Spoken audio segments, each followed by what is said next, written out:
What's up, Falcons Nation? It's your boy Jew coming at you guys with another episode of What's the Word, DirtyBird. We do this every Wednesday night at 8 p.m. Eastern Time. So I appreciate each and every one of you guys for continuing to tune in. If you're new to the channel, please hit that like button, hit that subscribe button for your boy. Please share out this content.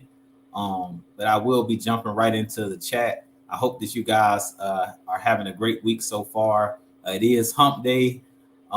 As you guys know, yesterday I celebrated my 34th birthday. So I really enjoyed my birthday. I appreciate each and every one of you guys that wished me a happy birthday and reached out on yesterday. But with that being said, we don't have a whole lot to talk about tonight other than some Atlanta Falcons news and, of course, some draft talk because the draft is about 2 weeks away, I believe. So we're going to talk about some draft talk tonight. Then we'll definitely talk about some Atlanta Falcons news as well. But with that being said, I want to go ahead and jump into the chat really quick and just say what's up to you guys. Let's see here. Smooth C 78. He says, first, I appreciate you being on time tonight. What's going on? Yeah, you're the first one in the chat tonight. And I definitely had a great birthday, so I appreciate the love you guys showed me on yesterday. My boy Big Ant in the building. He said, "What's good, Falcons fam?" Juju 2K, what's up, man? That's definitely one of my partners over at AFN. So y'all definitely go show him some love. Y'all definitely go over and hit that like and subscribe button over there at AFN, Mad Mike Sports, Jew Talk Sports, 6-Man K Styles, the heavy hitters. Y'all make sure y'all hit each and every one of our channels up. Hit that like and subscribe button. YMOF Jamal says, Jew, what it do, bro? What's the word, Dirty Bird? What's up, everybody in the chat? What's going on, man? I appreciate you joining as well.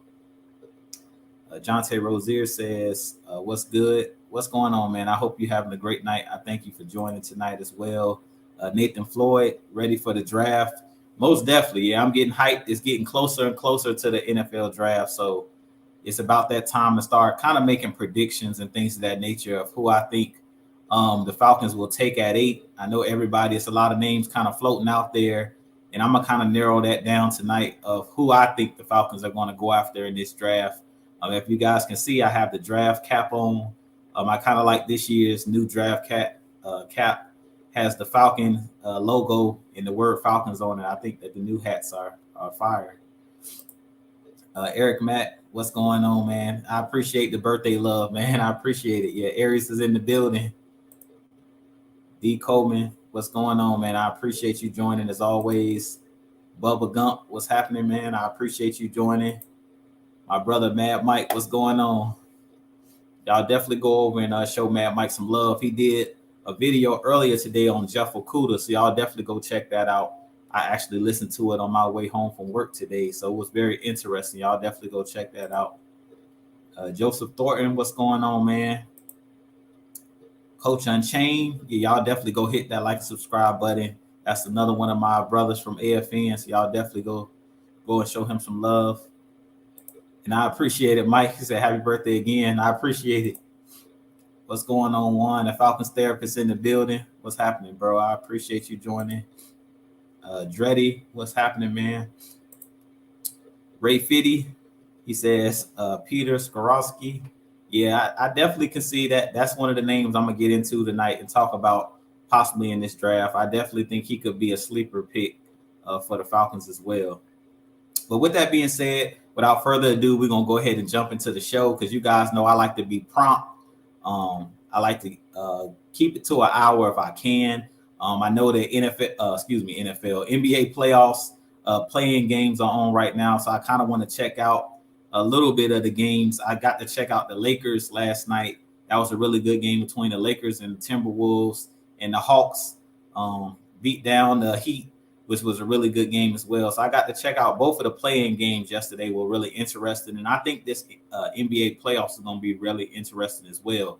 So if you guys want to do a little bit of NBA talk towards the end of the show, I'll possibly do a little bit of NBA talk. But you guys let me know if you guys enjoy NBA talk, because maybe once the playoffs is in full swing, if you guys want to talk NBA, I seen my boy Six Man and Mike. They kind of talked about the Hawks in their before their playing game. So maybe that's something that we'll also do here on the channel, kind of what we did last week, where we talked a little bit of NBA as well, because I do enjoy the NBA as well. NBA, NFL, like 1A and 1B to me. So if you guys want to talk some NBA talk once the playoffs is in full swing, we definitely can do that as well. And shouts out to my brother, 1/3 of the heavy hitters, Six Man. Y'all definitely go show him some love. He on his road to 2K. So y'all help my bro get over the 2,000 subscribers. And I appreciate the birthday love from the Six Man. And Red Swarm that came into the building as well. He says, yo, what's going on, bro? And I appreciate that, Eric Mackey. I like the draft hats this year. Yeah, I got the draft hat on. Yeah, I really like the new hats this year. The draft hats are fire. But with that being said, let's go ahead and jump into some quick Atlanta Falcons news. If you guys haven't heard, I'm pretty sure you have, because it dropped yesterday. And before I could even get started, Red Swarm already showing some birthday love. Man, I appreciate you dropping the $9.99 super chat. It says, happy birthday, brother Jew. I appreciate it, man. But with that being said, the Atlanta Falcons news, the Atlanta Falcons trade a 5th round pick for cornerback Jeff Okudah. I do think that this is a really good move for Atlanta Falcons, a really smart move by the Atlanta Falcons. I love what Terry Fontenot and what this front office has been doing. Arthur Smith, they're doing a great job, man. Terry Fontenot might get GM of the year. Like, he's really, really doing a great job of building this Atlanta Falcons defense, bringing in guys where it's kind of like a low risk, high reward type situation. A lot of the guys that we're bringing in are guys that possibly were like drafted in the first round. Both him and Mike Hughes, both Jeff Okudah and Mike Hughes were both former first round picks. And from my understanding, Jeff Okudah, his 5th year option. Personally, I don't think that the Falcons are going to pick up his 5th year option. I think that they're going to kind of play it out similar to what we've seen with Caleb McGarry, where Caleb McGarry kind of had the ball out last season because he knew he was under that contract year. And it was kind of like a 1-year prove-it deal. And I think that that's the road that they're going to take with a Jeff Okudah. I don't think that they're going to pick up that 5th year option. I think they're going to kind of wait it out, see how this season plays out. And then if he balls out, possibly re-sign him next season. But I've been seeing a lot of comments and things of that nature on my video I did yesterday, where there's some naysayers stating that Jeff Okudah is a bust and Jeff Okudah didn't play well with the Detroit Lions. And personally, I really think the biggest issue, and this is something that Mike touched on in his video as well that he did earlier, Jeff Okudah's had a lot of injuries. If you go back to that 2020 draft, he was like the highest rated corner coming out. He's a long arm, the longer corner, 6'1", 200 pounds out of Ohio State, a very physical corner. And coming out of that draft, he was really highly touted. So I really think that Jeff Okudah is a very athletic corner. He is a guy that's opportunistic as far as he's a guy who can take the ball away as far as interceptions and things of that nature. And he's a guy that's not afraid to tackle in the run game. So I really think that Jeff Okudah is going to be a really good pickup for our Atlanta Falcons. I wouldn't say that he's a bust at this point.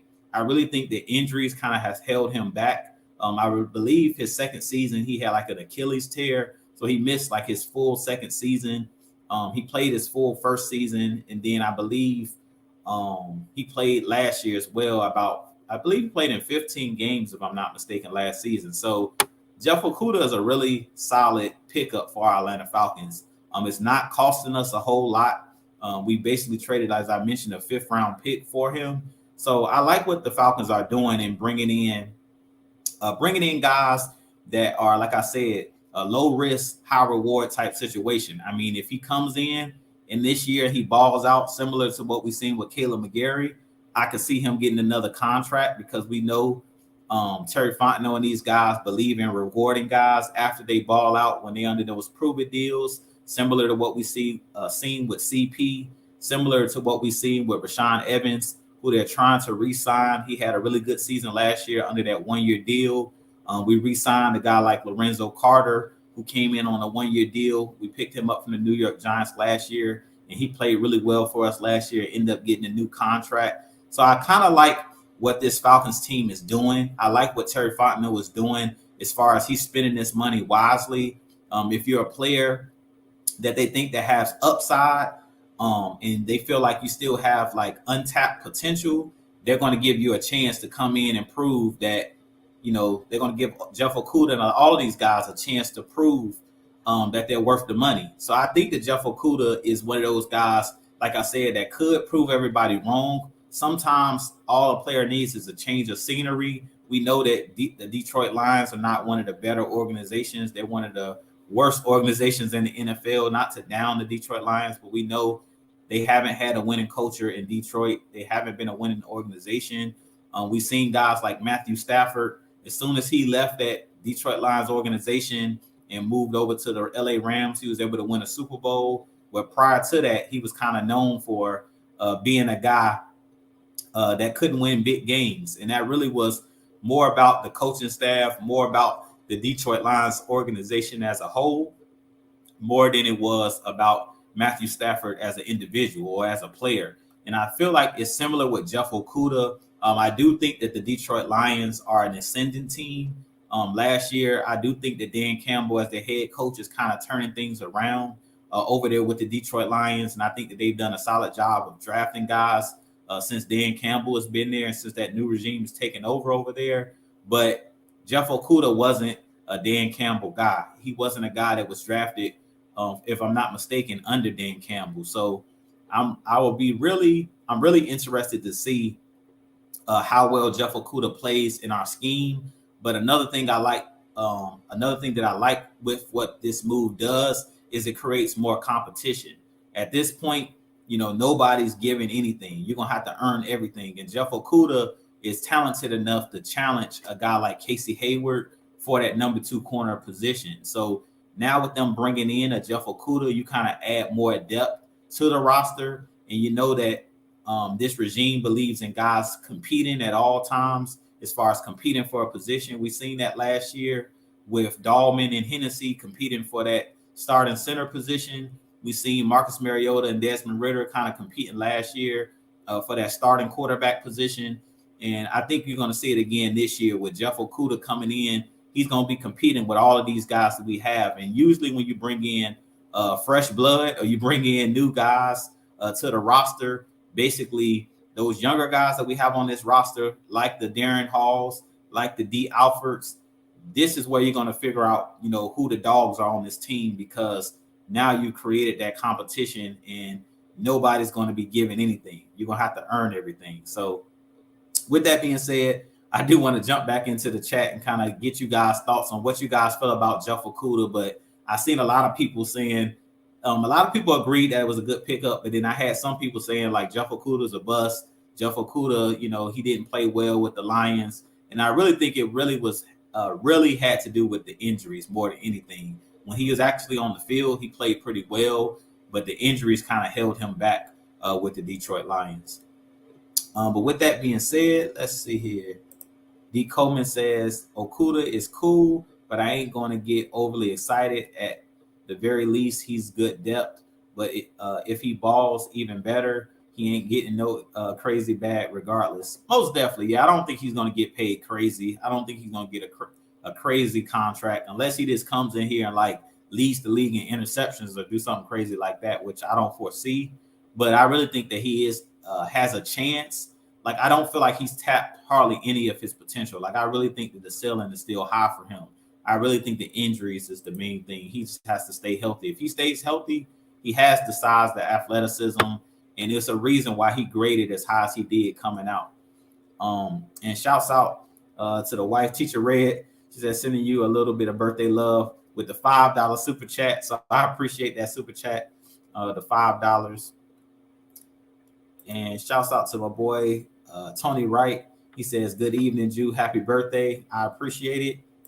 William Amy, he says, yo, what's going on, man? I appreciate you joining tonight as well. And let's see. And Mucho Grande, he says, not Pruitt, though, laugh out loud. What's going on, man? I appreciate you joining tonight as well. Tony Wright says, now you just said that the Falcons are trying to re-sign Rashawn Evans. Is that true? Most definitely. Yeah, they're still trying to sign him. I mean, this came out, I think, 2 weeks ago. D-Led basically put out an article. It was on Twitter.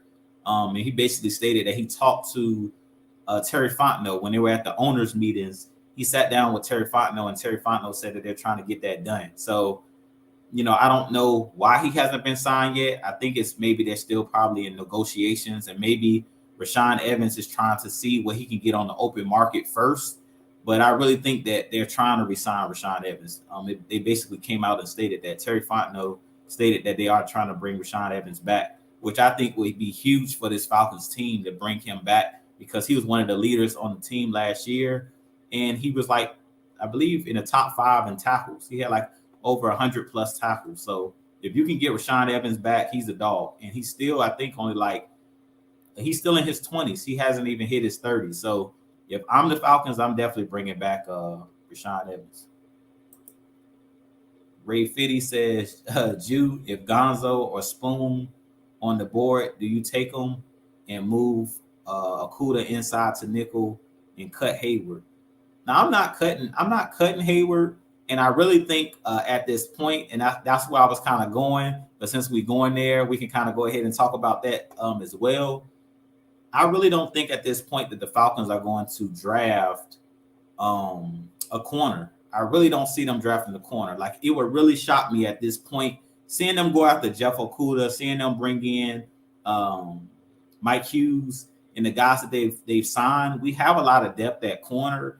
I do think that they'll eventually draft a corner in this draft, but I don't think it's going to be in the first round. I really think in this draft, they're going to go after a defensive end. I really think it's either going to be a defensive end or it's going to be some type of defensive lineman. You guys know what I feel about Lucas Van Ness, but personally, I think it's going to be, like, right now on my draft board, I have it as Jalen Carter 1, Wilson at 2, Tyree Wilson at 2, at 3.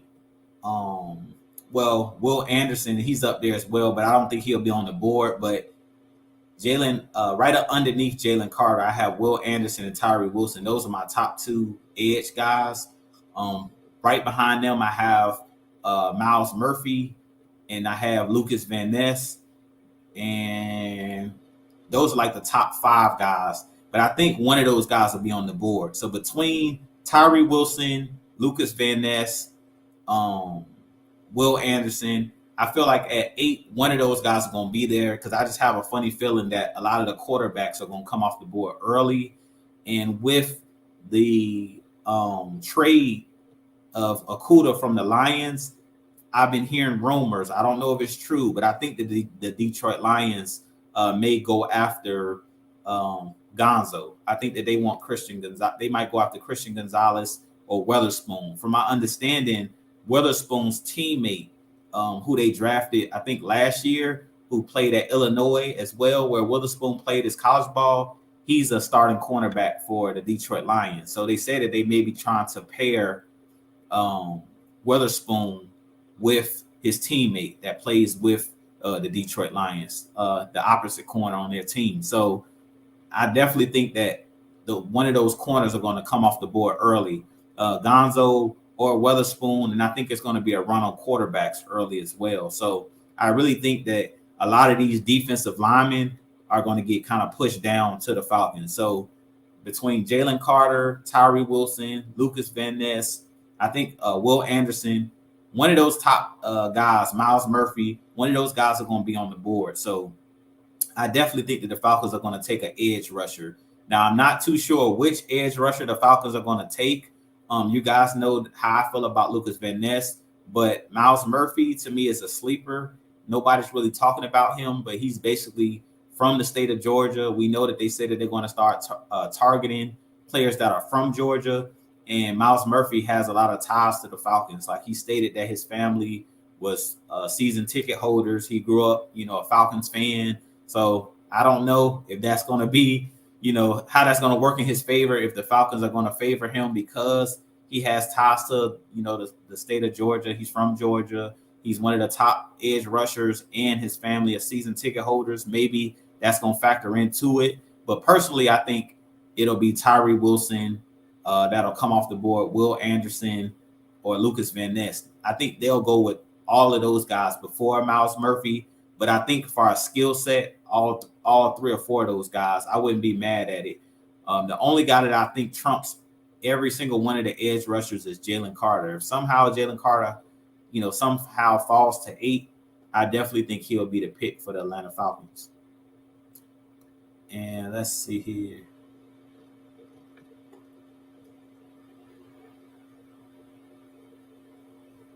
And Ray 50 says, what about Nolan Smith? Nolan Smith is definitely a guy that's on the board as well. And I did a video about Nolan Smith. So y'all definitely go check out the video I did on Nolan Smith. But one thing that makes me nervous, after I did my video on Nolan Smith, I kind of was scouring the internet, YouTube and stuff like that. And I went and watched some tape on Nolan Smith. And he kind of made me a little bit nervous with some of the tape that I seen of him in the run game. There was a couple clips that I seen of him basically where they were running the ball at him. It was when they played against Alabama, and they kind of, gave it to him. They were kind of pushing him around a little bit because Nolan Smith is not the biggest guy. And the only way I see the Falcons kind of drafting a Nolan Smith is if somehow they trade back. I really don't see them taking Nolan Smith at 8. At first, I thought that he could be a guy that they would take at 8 because he's another player that has ties to the state of Georgia. Of course, he played his college ball at the University of Georgia, but he's also from the state of Georgia. So he's one of those guys that is very versatile. And if they want a guy that they can use as a linebacker because of his versatility, he could be a player that they take. But I don't know if they'll be willing to take him at 8 if you have guys that are true defensive ends on the board, guys that are 3-down linemen. To me, Nolan Smith isn't a 3-down lineman. If you pick up a Nolan Smith, they're going to use him kind of like they use Caden Ellis. He's going to have to be a guy that can drop into coverage. He's going to have to be a guy that they see as a linebacker. I don't think that they're going to use him where he's going to play with his hand in the dirt, like first, second, and third down because of his size. And I seen some alarming tape. At first, I was like stating that I thought Nolan Smith would hold up in the run game, but kind of after I seen those clips of him kind of getting run off the field a little bit, those particular plays or that tape that I seen of him made me a little bit nervous because of his size. I think the teams would try to run at him, and we know those defensive linemen, those left tackles and right tackles, are 300 plus pounds, and Nolan Smith is a guy that's only like 240 pounds on his best day. So if they are going to take him and he's going to be a 3-down lineman, he might have to bulk up a little bit. So I don't know if they're going to take him at 8. I think the only way they take him is if they trade down. Somebody wants to trade up, like maybe for a quarterback or something like that. But after seeing that tape, I kind of got a little bit nervous about Nolan Smith, to be honest with you guys. Let's see here. Tony Wright says stay put at 8 and draft either Paris Johnson, Ohio State, or Peter Skoronski, Northwestern. And these are some guys that I think the Falcons could go after. I think they could be sleepers. I don't know if the Falcons will do it, but if they really want to solidify the line, and they just feel like they don't have nobody that can play that left guard position, maybe they'll take Peter Skoronski or Paris Johnson because both of those guys, are willing. They both stated that they're willing to play for the Falcons because they like, the scheme of us being like a physical run first type team. But personally, I wouldn't take an offensive lineman. I wouldn't be upset if they drafted an offensive lineman because you guys know how I feel about the trenches. And I feel like the better teams in the league value the trenches on both sides of the ball. But at some point, you're going to have to address the defensive line and address that edge position. And I feel like there's some generational type players, I think, on the edge that you can get. These offensive linemen, I think you can wait maybe another year or two because Jake Matthews hasn't slowed down. And I really think that Hennessy would hold up pretty well. When he played that left guard position he played really well last season, and I don't think that the Falcons really need a left guard like badly. The Falcons last year were a top 10 offensive line, even with Wilkerson and Hennessy playing that left guard position. So I think the Falcons will be okay, even if they draft a left guard later on in the draft. I don't think that they need to use that first pick on an offensive lineman at this point. But let's see here. And I appreciate everybody with the shout outs, the birthday love, William, Amy. I appreciate the shout outs, man. Brian Peoples, what's going on, man? I hope you're doing well tonight. I appreciate you wishing me a happy birthday. Yeah, I really enjoyed it yesterday. I got to hang out with the wife and got the news of Jeff Okudah signing. So that was just like another birthday gift, man, of us finally building the defense. And Mucho Grande says the best availability is availability. Yeah, most definitely. And let's see here. Let me scroll down a little bit, y'all. Y'all can start dropping your questions in the chat as well. If you have a question about a player that we could possibly take. And Brian, people said I got a strange feeling about Paris Johnson being at 8.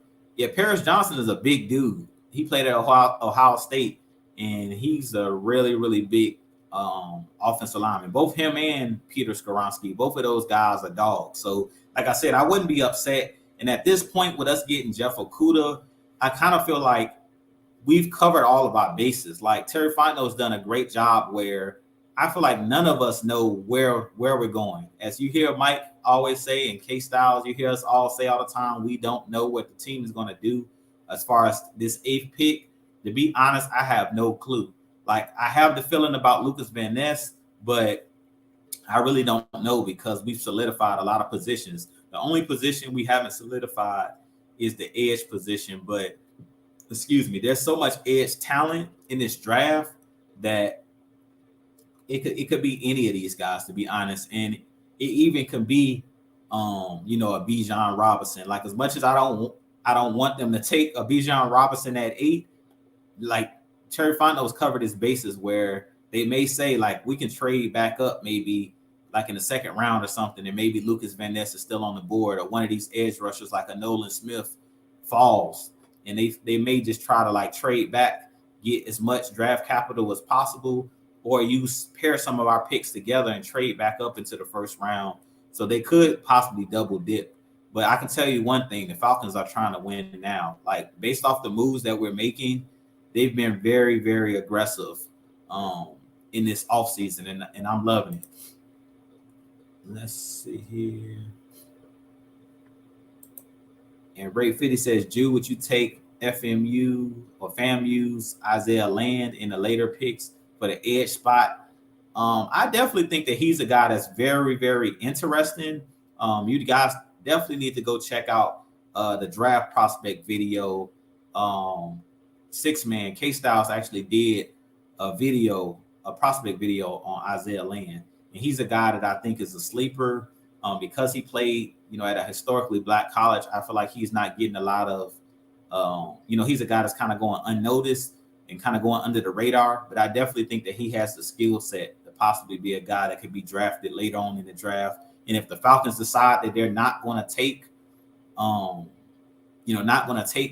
actual defensive lineman like early in the draft, you could see them double up later on in the draft. So that guy, Isaiah Land, could be one of those guys that they target later on in the draft as well. Let's see.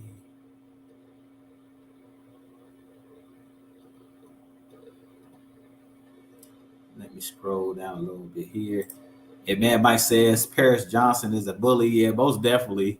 He gave me the he kind of gives me vibes of the guy that plays with the Colts. I can't think of his name right now, that plays guard with the Colts. But yeah, he's definitely a bully. He definitely is a guy that's a really, really big dude. And shouts out to Andrew G, man. What's up, man? I appreciate you joining me tonight as well.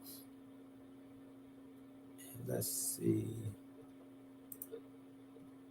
Brian People says, do you think we should draft a linebacker if we sign Evans anyway? Yeah, I definitely would draft a linebacker. I'm going to be dropping a video on Overshown. I think his name is like Demondre Overshown or something like that. I may be butchering his first name, but I'm a huge fan of his tape. I recently been doing watching a lot of highlights and watching a lot of breakdowns on a lot of different players because the draft is upon us at this point. But Texas linebacker, he played linebacker and he played DB, but he switched from DB to linebacker. But his last name is Overshown, and I'm a huge fan of his. He played at Texas. I believe he wore like the number 0, but he's a guy that's like 6'4", and he's fast. He's sideline to sideline. He kind of gives me vibes of like a Deion Jones type, but he's a guy that's like a heat-seeking missile. Man, that dude can cover, he can hit, and he has great instincts. So I definitely will be doing like a video on him, so stay tuned. But I think if they go after Rashawn Evans, like if they re-sign him, I still think that they're going to draft a linebacker. But it's a lot of linebackers in this draft class that I really like. Overshown, I watched some video on him.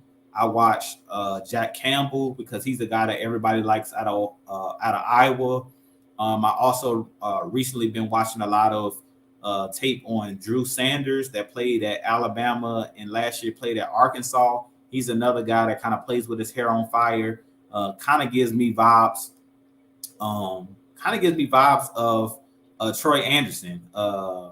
He's probably not as good of an athlete as far as Drew Sanders. Like he's not as fast as of T1000. He's not as fast as Troy Anderson, but he gives me Troy Anderson vibes just of his instincts and the way that he plays the game. So I wouldn't be surprised if we went after one of those top linebackers, maybe in like the second or third round. But I definitely think that they're going to draft a linebacker because the Saints, when Nielsen was with the Saints, they like guys that are like those hybrid type players, similar to Caden Ellis. And that's what Drew Sanders, he's one of those guys that's like a hybrid linebacker, hybrid edge.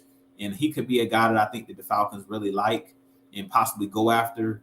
But I definitely think you still should take a linebacker in this draft, maybe later on in the draft, but I definitely think they will at some point take a linebacker. And let's see here.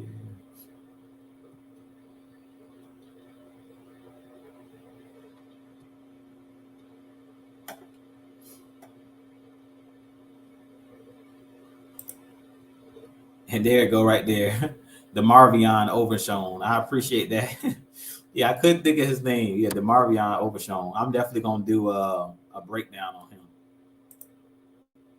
And Noah Sewell, Brian People says Noah Sewell from Oregon is a sleeper too. Yeah, he's a guy that's one of the more physical linebackers. I don't know about him being like fast and shifty.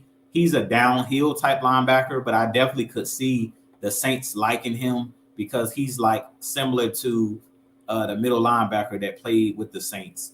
He's very similar to I can't think of his name right now, but he's similar to the middle linebacker with the Saints that plays downhill as well. And Noah Sewell is Penei Sewell's, the offensive lineman out of Oregon's little brother. So I definitely could see Noah Sewell being kind of like a sleeper. He's not a name that you hear a lot, but he is going to be a player that's going to get drafted. I don't know if the Falcons will take him because he's not the most versatile.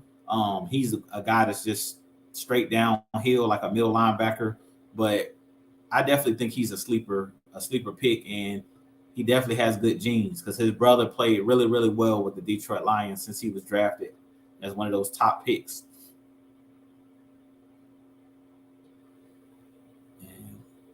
And there you go.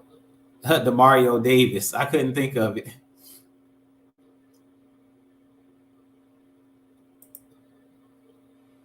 And Tony Wright says DeMarvion Overshown, Texas is rated as a seventh round best inside linebacker in the draft.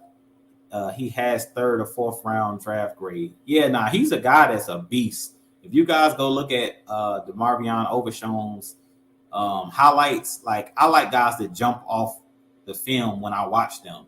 And he's a guy that when I just watched the first couple highlights, in the first couple, a couple plays of him, and you're like, oh yeah, this guy, he can play. He has just those instincts. He's quick. It's not a lot of second guessing. And why I really like the Marion Overshown is his coverage ability. He's a guy that's, to me, probably the best coverage linebacker in this draft, like hands down. If you go take a look, because he played defensive back when he first started or first got to Texas, he started off as a defensive back, and they moved him to linebacker because they had so much depth at the defensive back position, and they didn't have enough linebackers.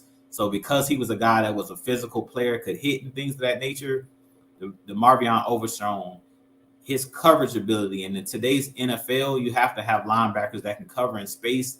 That was one of the things that we kept getting mad at Rashawn Evans last year. We kept getting mad at guys like Michael Walker or not having those instincts, and they weren't really good in coverage. That's where the Marvion Overshown, that's where he is at his best, is when he's in space and reading the quarterback's eyes and having that ability to close on the football really, really fast. So I definitely think that he'll be a guy that the Falcons should go after. And I think that his name kind of will go under the radar a little bit. He's a guy that, like he said, that's not really, not one of those guys I think that'll go in like the first 2 rounds. I think he'll be a guy that you can get in like the 3rd or 4th round because he's not one of the biggest linebackers, but he's another one of those guys that's kind of like a hybrid. But I like those hybrid type linebackers, especially in this scheme that we're playing, and especially because you need guys that'll cover. And he's a guy that can cover with the best of them. And Ray Fitty said, I would love to get TCU's Tomlinson in the later rounds. He's a dog. If I'm not mistaken, he's related to LaDainian Tomlinson, correct? I believe I heard that he is one of those guys that's really good. I haven't had a chance to actually look at any highlights or view any, breakdowns of him. But from what I heard, if he's related to LaDainian Tomlinson, then we know that he comes from good genes. So I definitely wouldn't mind drafting a guy like Tomlinson. But I definitely think we're going to take a defensive back at some point in the draft. I just don't know what round.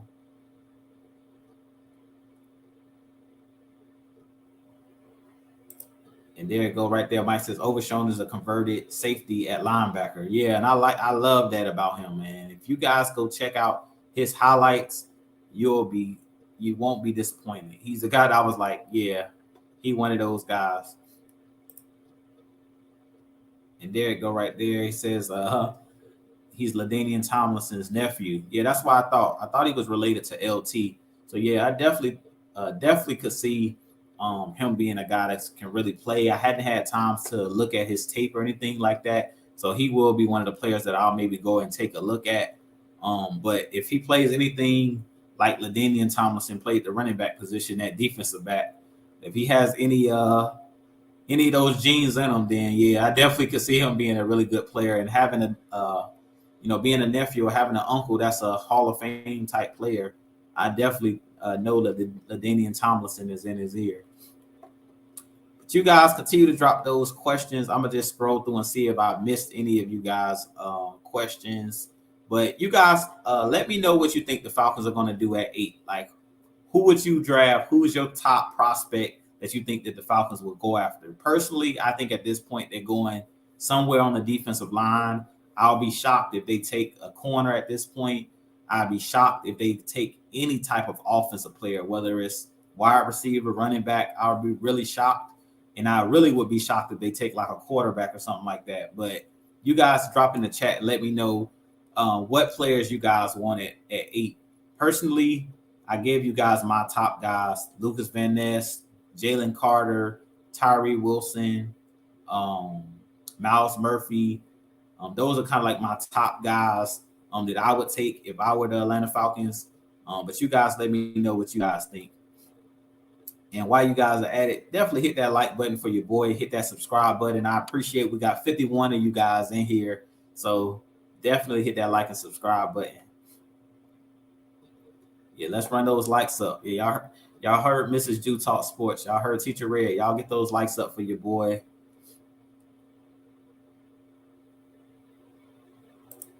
William Amy says, I'm grabbing Nolan Smith. I wouldn't be mad at Nolan Smith. Y'all drop in the chat. Y'all let me know who y'all taking at 8. If you were the GM, who would you take? Y'all heard my takes on it. I want to hear from you guys. And in my next, our next heavy hitter show, when we all go live, probably next week. My next, what's the word next week? I want to do a call-in show. So next week is probably be a call-in show, and I want to have the heavy hitters on. So it'll be me, Mike, and the 6-man, because I want to get you guys' thoughts and have you guys on the show with us. Because usually when Mike and K Styles they go live and they open up the phone lines and stuff like that, usually I'm in the chat, but I'm not on the show with you guys. But I kind of want to be more interactive with you guys, and I kind of want to get you guys' thoughts prior to the draft of like want to hear y'all thoughts and bring y'all on what's the word so I can hear from you guys. But let me know who y'all taking at 8.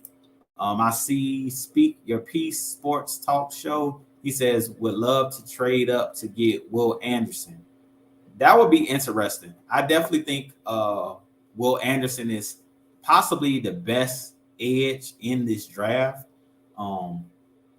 Just from the prognosticators and things of that nature and the talking heads and people that watch college football religiously, they say that Will Anderson has been the best college player the last 2 seasons in the college football. So I know every time I watch Alabama football and watch SEC football, he was one of those guys that always jumped off the screen and was one of those guys that was a playmaker. If Alabama needed a big play, number 31 was somewhere around the football. So I wouldn't mind getting a Will Anderson. And another thing, as I've been watching, on YouTube, kind of going and looking at these combine interviews, because I kind of went back and watched. The state of Georgia, man, got a lot of talent. Will Anderson is another guy that's from the state of Georgia. So if they were to trade up, the Falcons stating that they're going to take more Georgia players, that's like a broad, them making that statement is a broad statement because the state of Georgia got a lot of football talent. Will Anderson's from the state of Georgia as well. I don't know how he slipped through the cracks and ended up going to Alabama, but he's one of those guys that's from Georgia. So I definitely think that Will Anderson could be a guy where the Falcons, like I said, they're in win now mode. And the way that Terry's Fontenot been cooking, I wouldn't be surprised if the Falcons decided, like, look, we're going to trade up and let's go after this bona fide edge rusher, a guy that we know is going to come in and have an immediate impact, or they'll believe that it'll have an immediate impact. And Eric Mack says, I think they should trade back, if not Jalen Carter. I could definitely see us trading back, but I really feel like, and I said this last week, I really feel like it depends on if how the draft board lands or falls. Like if there's a run on quarterbacks, I could see a team trying to trade up if they really want a quarterback. Like the Tennessee Titans is rumored to be a team where they're outside of the top 10 right now, but from what I'm understanding, they don't like Ryan Tannehill, and they're not really feeling Malik Willis because he's the guy that's kind of like a project as far as they still working on him and things of that nature. So they're a team that's rumored that they're stating that want a quarterback. So because the Falcons are at 8, they could be a team that I can see, maybe want to trade up. So they could be a team that the Falcons could trade with, but we have to have a team that's willing to trade up. Like we can say we want to trade back all we want to, but it has to be a team that really wants our spot. If the draft board don't fall the right way, teams might just stay put. But if a quarterback is there when we're drafting around 8, and it's a team outside of the top 10, then I see at that point that somebody may trade up because they really want one of the quarterbacks. Let's see here.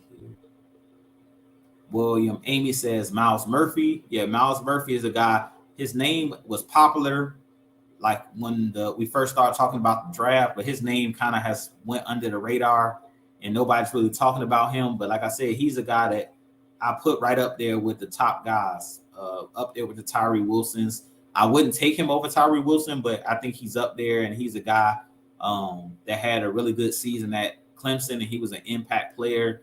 And he's a pure defensive end. He's 6'5" as well, 270 pounds. So he's one of those pure athletes, those pure defensive ends. We got John Morant in the building. I thought you're supposed to be getting ready for the Lakers. Shout out to John. He says, I want Tyree Wilson. He is huge. Yeah, Tyree Wilson is a guy that's I just get Julius Pepper vibes is what Blackberry always talks about. He says Julius Peppers, and I can see that. Like, he's a guy 6'5", athletic, extremely long arms, a very powerful defensive end. And if Tyree Wilson is there, to be honest, he's my number one edge. Even with the foot injury, I would take the risk on Tyree Wilson. As much as I like Lucas Van Ness, to me, Tyree Wilson is just the pure freak athlete. Like, Lucas Van Ness does everything you want in a defensive lineman as far as hustle, never gives up, relentless energy, physical strength, can got play on the inside, outside. But Tyree Wilson can do all of that, that Lucas Van Ness can do, but he's a better athlete just in general. So I definitely think Tyree Wilson is would be a great pick. Let's see. And Ghost Peppers, what's going on, man? He says Tyree Wilson, Texas Tech, or trade back for Nolan Smith. Yeah, Nolan Smith, like I said, I wouldn't be mad at Nolan Smith, but I'm trading back. Nolan Smith is a guy I'm trading back. After I seen some of those highlights of him, them running the ball at him, I got a little bit nervous because, if they're doing that in college, the NFL, you playing against the best of the best. And once teams see that you're smaller, similar to like Vic Beasley, he was one of those smaller linebackers as well, they're going to run the ball right at you. Like, they're not going to try to run away from a guy like Nolan Smith where he can use his speed. They're going to run the ball right at him. And he's a guy that's not the biggest guy. Like I said, the only way I can see Nolan Smith being really successful in the NFL is if he bulks up a little bit more, or if they just take him off of the line of scrimmage altogether. Like, on certain downs, just have him like as a linebacker, or pure linebacker, like off-ball linebacker. But if he has his hand in the dirt, I was nervous about. The tape that I seen made me nervous. Now, it was just a couple clips, but I was nervous because I was like, consistently running up against 300-plus pound guys, and he recently had a pectoral injury. It can get ugly real fast when you're dealing with smaller defensive ends or smaller edge type guys. And Ray 50 says trade back and get Cansey or Branch. Yeah, Cansey is a guy that everybody's talking about a lot as well. I think he's the one who played at Pittsburgh. Everybody's talking about him because he played at Pittsburgh, similar to Aaron Donald. I don't know if he's Aaron Donald. There's only one Aaron Donald. Aaron Donald is a one in a generation type player. No disrespect to Cansey. He could be a really good player, but I don't want to start comparing him to Aaron Donald because he played at Pitt and because he's similar in size. Branch, I definitely like Brian Branch, if that's who you're referring to, out of Alabama. And I could see that. But at this point, I don't think that they would take a Brian Branch in the first round. I think he'll have to be like somehow fall to the second round. I don't think they're going to draft any defensive backs in the first round. I don't see it happening. Even if they trade back, I don't see them drafting a defensive back because we've added so much depth at that defensive back position and so much talent there. Mike Hughes, now Jeff Okudah, AJ Terrell, Casey Hayward, Darren Hall, D. Alford, Cornell Armstrong. Like, how many corners are you going to actually have? Like, at this point, I really don't think that they're going to be able to afford to have that many cornerbacks where you can even carry that many cornerbacks on your roster. Somebody going to have to be on a practice squad if or somebody going to end up getting cut. So I don't think they're going to take a defensive back in the first round. Now, I could be wrong because Jeff Okudah is a 1-year type deal. Casey Hayward, I think, signed a 2-year deal last year, so he technically only has 1 year left. So I could see, them still possibly drafting a corner, but I'll be really, really shocked if they take a corner at the first round. I'll be really, really shocked. Tony Wright says, my sleeper pick is corner Eli Ricks Alabama, 6'2", 195 pounds. Nick Saban didn't start him until mid-season, but he's a ball hawk with the second or third round grade. Yeah, I like Eli Ricks. I don't know about him in the first round, but if he's there in the second round or third round, be my guest. I'll take him, but I ain't taking him in the first round. I don't care if we trade back into the 20s. I'm not taking no cornerback at all. Like, I think we need to. I think we need to go defensive line, or offensive line is my top two. Like, those are the two that I would go with. Even before I go with a top DB, I would go defensive line, offensive line, and then I would go possibly DB.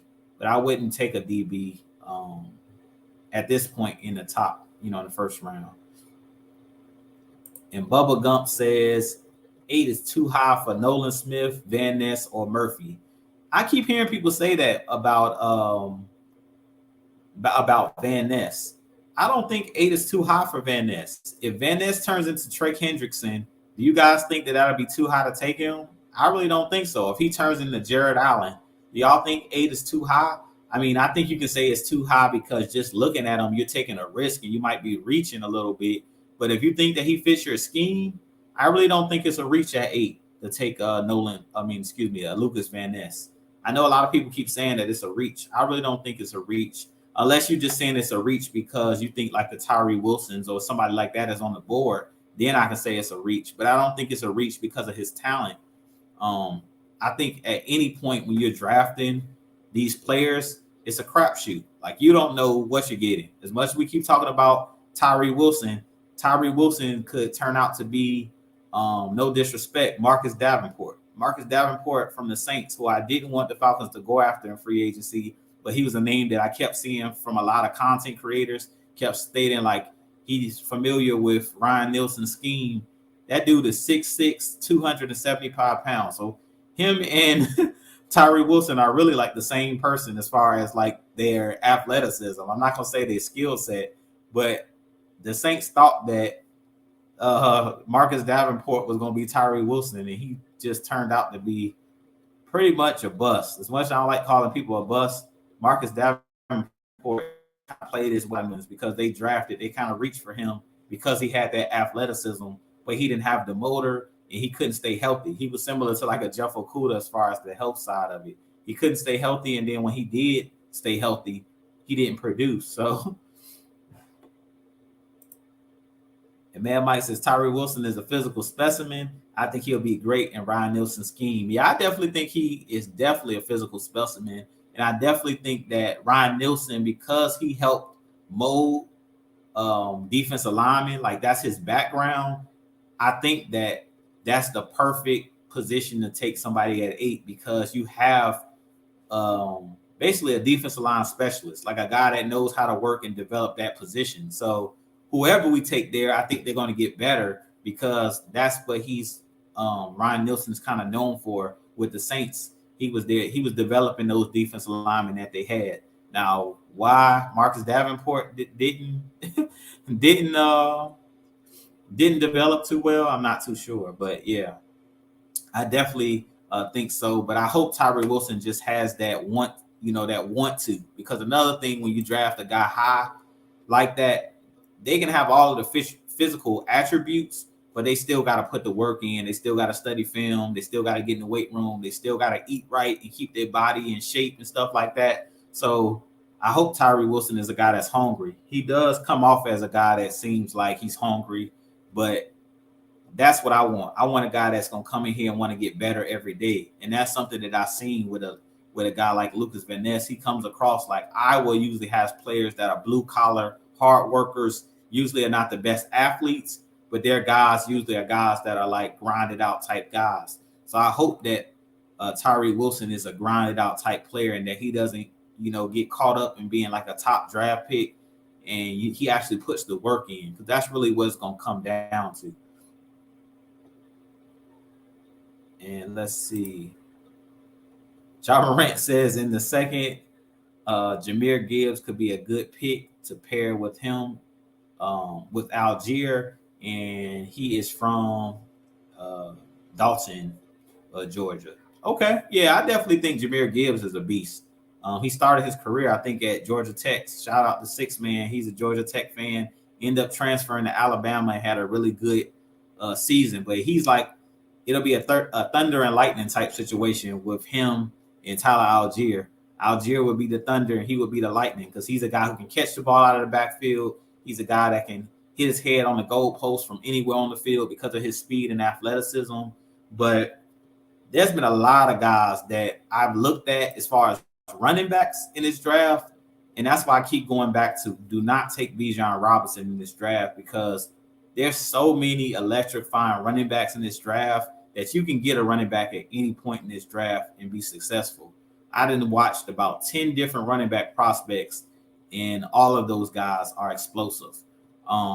Six Man was talking about Devon A-Chain, the dude from Texas A&M. That dude is a beast. I went and checked out some of his highlights and his tape. That dude is special, man. Fast, can catch the ball, but he's a guy anywhere on the field. He can hit his head on the goal post. He's a guy who can return kickoffs and things of that nature. He can play special teams. So it's a lot of guys that are like, super athletic in this draft as far as the running back position. So I really don't think that the gap is as wide as everybody's making it as far as Bijan Robinson. I don't think that he's that much better than the rest of the running backs in this draft. Like when it comes to explosiveness, that dude A-Chain is right there with him. Like as far as speed, the kid out of Tajay Spears is another guy that's athletic, played at Tulane. He could be a guy that's on the Falcons' radar. So it's a lot of good running backs in this draft. So I wouldn't just keep solely focusing on Bijan Robinson. Yeah, Bijan Robinson is great, but I really feel like at 8, that's too high to take a running back. Like unless you're Derrick Henry, where you're just a freak of nature as far as your size, I don't really see the Falcons. I don't think that the Falcons should draft Bijan Robinson. I love Bijan Robinson. I think that he's an excellent running back. Don't get me wrong. It has nothing to do with his game.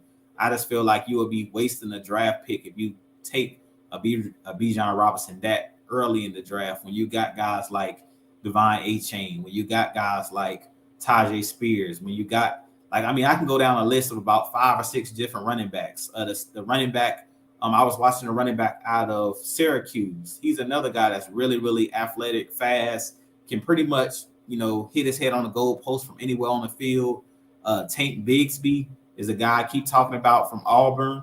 He's another guy that's an explosive athlete. So you got a lot of good running backs in this draft. So to be honest, I would rather the Falcons take a wide receiver before they take a running back. As crazy as that sounds, and I don't even want us to take another wide receiver, but I just feel like if you're going to take an offensive player that early in the draft, then I feel like you should go after like a wide receiver because that's where the NFL is leaning towards. The only way I take a Bijan Robinson in the first round is if you're going to use him like a slot wide receiver because Bijan Robinson is like a Christian McCaffrey. He can do everything. He's like a Cordell Patterson. You can line Bijan Robinson up pretty much anywhere on the field, and he can do it, can make plays because he's just an offensive weapon. So if the Falcons are going to look at drafting Bijan Robinson because they feel like he's just a universal type player where we can play him anywhere on the field and he's going to make plays, that's the only reason I would take him. But this kind of goes back to what Six Man and Mad Mike was talking about the other night. I believe it was on Monday night, where they kind of were talking about if you take a Bijan Robinson, do you want a guy that's only going to touch the ball 15 times a game? Because you got Tyler Algier and you got Drake London and these other weapons, Kyle Pitts. You're not going to be able to feed a Bijan Robinson just if you just get him to be a pure running back to hand the ball off to him. So I just don't feel like you're going to get your money's worth if you go after a Bijan Robinson that early in the draft. And then if he balls out, you're going to have to pay him top dollar because he was a first round pick. And you're going to be paying him top dollar as the 8th pick. You're going to be paying him a pretty penny. So I don't feel like you should go after a running back. As you guys know what my philosophy is, and I said this the other night as well, I'm drafting a running back every season. Every year I'm taking a running back, and it's not to slight Tyler Algier or slight any running backs that we have, But I just feel like that's how you get the best bang for your buck. If you want to keep your running backs healthy, like a Tyler Algier, the best thing that you could do is bring in another running back that can take some of those licks off of a Tyler Algier, meaning take some of those hits off his body, bring in a younger running back so they can kind of, ping off of each other. And Tyler Algier doesn't have to carry the ball 20 to 25 times a game. You can bring him in and have that thunder and lightning type situation, like we're doing kind of with CP, even though CP is kind of starting to slow down. And he kind of has had a hard time staying healthy. But I definitely think the Falcons are going to draft a running back. I just wouldn't take one in the first round. And let's see here. And Tony Wright says, if Van Ness is there at pick 44 in the second round, then we can get him then. Remember, everyone can't draft everybody in the first round. That's not how it works, as there are only 31 spots in the first. Most definitely. Yeah, I really don't care where they take Lucas Van Ness. If they decide that they want to wait, or if they decide not to draft him, I just want them to build the trenches. But I completely agree. Everybody's not going to go in the first round. And some of these guys that we're talking about, even tonight, a lot of these guys that we think are going to be first round picks, some of these guys are going to slide to the second, the third round, because we seen last year with Nakobe Dean, the linebacker out of Georgia, he was one of those guys that everybody thought was going to be a high draft pick. And he ended up, I believe, sliding to like the second or third round, if I'm not mistaken. I don't remember exactly where he was drafted. I know the Eagles drafted him, but he slid way down in the draft because of his size and his injury. A lot of teams kind of got scared of drafting him, and he dropped way down in the draft. A lot of people thought he was going to be a first-round pick. So a lot of these guys that we're talking about that we think are going to be drafted in the first round could easily slide. And Gear 5 Corey says, I would take JSN over Van Ness. No, I wouldn't. I seen JSN's tape. He's a guy that's really good, but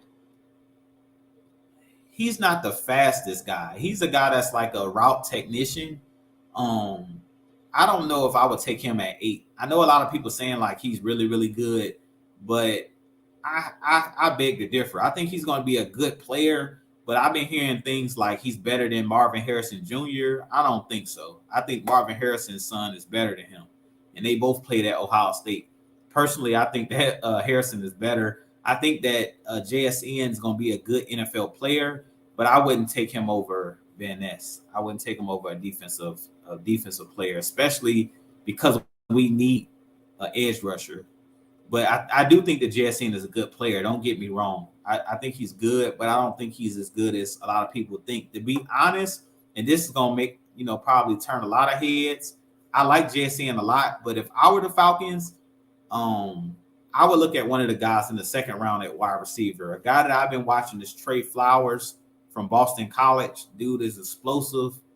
He's not the biggest guy, but he's fast. He can make very good, made very good catches as far as knowing how to track the ball, especially the deep ball. He's able to track the ball really well, and he's a guy that's very good run after catch. We know that in our offense, we need guys that get yak yardage, and that's something that I think Trey Flowers does with the best of them. So he would be a guy that I'm kind of looking at if I'm looking at a wide receiver. I think JSN is going to be a first round pick. I don't think Trey Flowers would be. I think his name is Zay Flowers. I'm not mistaken. I'm saying Trey Flowers. I think his name is Zay Flowers. My bad. Zay Flowers. I think that he's a guy that's really, really good. But JSN is a guy that I think will be a really good wide receiver as well. Like I think he's going to be a really good receiver. I just don't know if he's good as everybody's saying he is. I think he's more of a route technician. I don't think that he has that breakaway speed that you can get with some of the other wide receivers. And if you're looking for somebody to take the top off the defense, I think you can find somebody later in the draft.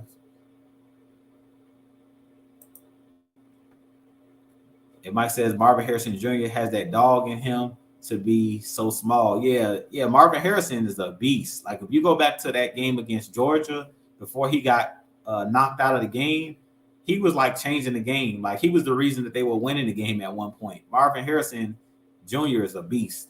And if you go look at film of his pops with the Colts, Peyton Manning throwing his pops the ball, his son gave me pop vibes from his pops because he's one of those guys that's really, really good.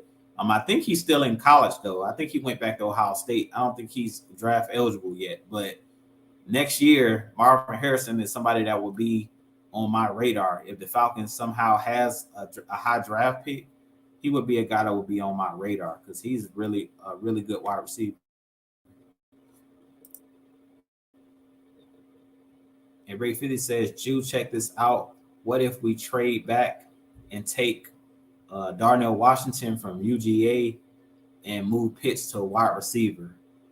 That could be interesting. I did a breakdown on Darnell Washington.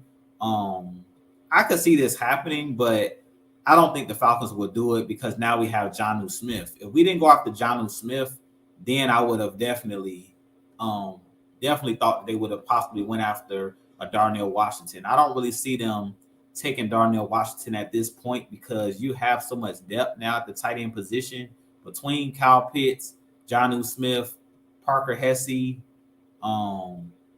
Fitzpatrick, the guy that we drafted from Georgia last year. You have a lot of depth. And then if you want to bring back like a Michael Pruitt, I mean, you got guys out there. So I don't really think that they would take a Darnell Washington that high in the draft. But if you decide to make Pitts exclusively a wide receiver, then I could see it happening. But even then, I don't know. You know, he would fit this Falcon scheme perfectly, though, because he's dang near offensive lineman. Darnell Washington is like an extra offensive lineman. So talking about being able to just punish teams with the running game and then set up that play action with him, you know, running those slant routes and running the seams. He's 6'7", 6'8", 250 plus pounds. I think he's like he's between 2 feet and Washington's a really, really big dude. So yeah, I definitely could see the Falcons, you know, taking him, but I don't think that they will do it just for the mere fact at this point that we have so much depth at that tight end position or at that pass catching position. I don't think that they want to take another tight end that high in the draft, kind of how they did with Kyle Pitts. But with that being said, I'm gonna get ready to wrap it up, you guys, because I do want to go ahead and check out some of this NBA playoffs, playing in tournament and stuff back. But I do appreciate each and every one of you guys joining me tonight. Let's see. I'm gonna just get one last comment here. Tony Wright says wide receiver Tyler Scott, Cincinnati would be a good fit for the Falcons in the third round.